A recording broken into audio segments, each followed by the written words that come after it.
반갑습니다. 네, 톡톡 나의 TV. 네, 오늘은 나는 왜 이런 환경에서 태어났을까? 이제 여기에 대해서 얘기를 할 건데요.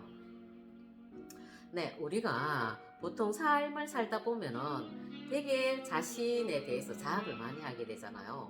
보통 어떤 자학을 많이 하냐면 나는 왜 이런 환경에서 태어났을까? 그리고 또 나는 왜 이런 위치에서 살아갈까? 그리고 또 나는 왜 요것밖에 안 될까? 이제 요런 쪽으로 우리가 되게 자학도 많이 하고, 그리고 또 왜 사회를 보면서 가슴 아파하잖아요. 특히 뭐 어떤 드라마를 봤을 때 되게 부유한 집 이런 데 봤을 때, 와, 저 사람을 어떻게 해서 저렇게 내 금수저로 태어날 수밖에 없었을까? 나는 왜 이렇게 흙수저일까? 이런 생각을 많이 하면서 자학을 많이 하게 되잖아요. 자, 그러면은 우리가 왜 이런 환경에서 태어날 수밖에 없었을까?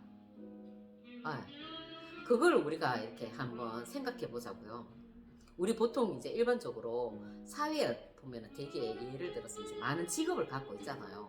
그러니까 어떤 사람은 의사, 어떤 사람은 뭐 검사, 변호사, 그 다음에 자영업을 하는 사람, 선생님, 또 뭐 여러 가지 하여튼 수많은 직업들이 있잖아요.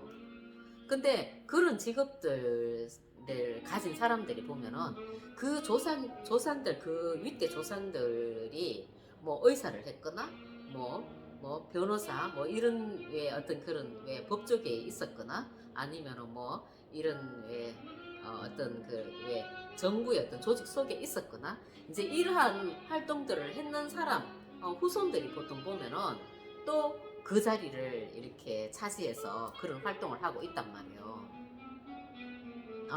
그래서 어떻게 보면은 이런 것들이 보통 보면은 유전자로 해서 성향들이 이제 대물림이 되는 거죠. 보통 변호사 같은 경우에 예를 딱 들어서 변호사 같은 경우에는 말을 되게 잘하잖아요.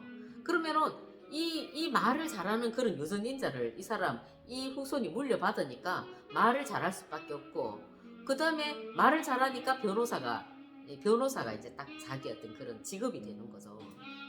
그런 식으로 모든 것들이 유전자적인 왜 대를 이어서 그런 유전자를 이렇게 만드니까 이 후손들이 그 일을 할 수밖에 없었던 거예요. 그러니까 그런 메커니즘적인 어떤 부분들도 있고, 그리고 또 우리 왜 그 가정적으로 가족으로 봤을 때는 왜 마지도 있고 중간도 있고 또 마지도 있고 그 막내도 있잖아요. 그러면은 왜 마지의 성향은 어때요?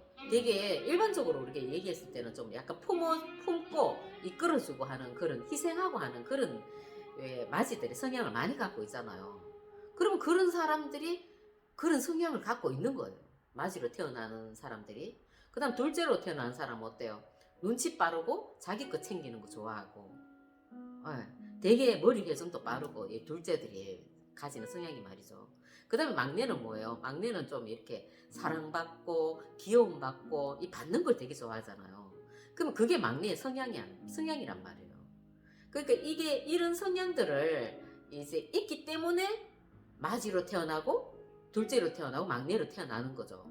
그 마지로 태어났기 때문에 그러한 성향을 갖기보다는 물론 환경적인 측면에서 그런 성향이 만들어지기도 하지만 약간은 가지고 그런 기운을 가졌기 때문에 마지로 태어난다는 거죠.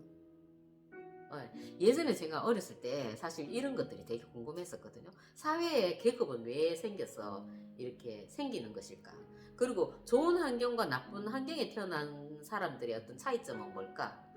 그리고 또 마지와 둘째와 막내로 태어난 사람들은 왜 그렇게 마지로 태어날 수밖에 없고 둘째로 태어날 수밖에 없고 그리고 막내로 태어날 수밖에 없는가 이런 게 되게 궁금했었거든요. 그러니까 이렇게 세상을 이렇게 경험해 보니까 이게 모든 것이 어떻게 보면은 그러니까 어떤 사회 환경이나 이런 직업 쪽에서는 유전자적인 측면이 되게 강하고, 그리고 또 이제 마지나 둘째나 막내들 같은 경우에는 내가 그런 기운을 타고났기 때문에 그 자리에 태어날 수 있는 거죠. 그리고 또 이게 우리가 보통 보면은 생각의 어떤 차원이라는 게 있어 갖고 그 생각의 차원에 따라서 이 사회가 이렇게 계급 사회가 이루어진다고 해야 되나요? 네. 그러니까 내보다 약간은 그 사람들이 많이 가졌다면은 내보다 좀 더 그런 쪽에서 긍정적인 생각을 하고 노력을 한 사람들인 거예요. 그래서 우리는 그런 사람들을 볼 때 내가 이렇게 그 사람들을 만났을 때 정말 저 사람이 말하는 거, 행동하는 거 이렇게 왜 좀 아닌데라고 생각할 수도 있잖아요. 그런데 가만히 저 사람을 뜯어보고 살펴보면은 분명히 어딘가에 내보다 더 가졌다면은 그 사람이 노력한 바가 더 있고 장점이 있는 거죠. 우리는 어떻게 보면은 그러한 장점을 찾지 않고 왜 저 사람이 막 잘난 체 하면은 잘난 체 하는 부분에 대해서 막 욕을 하게 되잖아요. 근데 역으로 그 사람의 장점을 찾아보면은 내보다 정말 하나라도 더 가졌으면은 하나의 장점이 더 있는 거예요. 그렇기 때문에 뭐 물질을 가지든 어떤 좋은 자리에 있든 위치에 있든 뭔가 어떤 그런 환경을 갖출 수가 있었던 거죠. 그리고 우리가 또 주파수를 이렇게 봤을 때 그런 주파수의 어떤 그런 왜 우리가 뭐 의사면 의사, 뭐 변호사면 변호사, 거기에 관한 어떤 그런 나는 의사면은 정말 사람을 내가 이 사회에서 내가 사람을 고쳐주고 싶다. 사람을 어떤 케어해주는 그런 일을 하고 싶다라는 그 주파수에 있는 사람들인 거예요. 알게 모르게. 그리고 또 변호사 같은 경우에는 뭐예요? 내가 이렇게 좀 더 말을 잘함으로 해갖고 많은 사람들을 내가 그러니까 왜 보호해주고 또 이끌어주는 그런 역할을 하고 싶다 하는 그런 주파수가 있는 사람들입니다.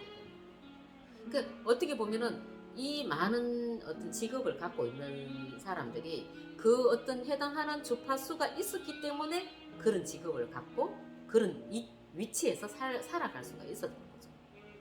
그래서 우리가 정말 좀 더 이 세상에서 이제 좀 더 낮게 살아가려면은 좀 더 상위 어떤 그런 생각의 차원들을 우리가 공부를 해야 된다는 거죠. 공부를 하고 또 긍정적으로 이제 살아야 되는 거고, 그리고 또 그 주파수도 엄청나게 중요하다는 얘기죠. 그 주파수는 어떻게 보면은 이념이 될 수도 있는 거죠. 우리의 어떤 높은 이념, 그런 이념들을 갖고 사회에 내가 살아갈 때 그때는 내가 좀 더 좋은 환경, 좋은 위치에서 세상을 살아갈 수 있는 거죠. 네, 이 강의가 좋으면 좋아요, 구독 해주시고요. 네, 다음에 더 좋은 강의로 찾아뵙겠습니다.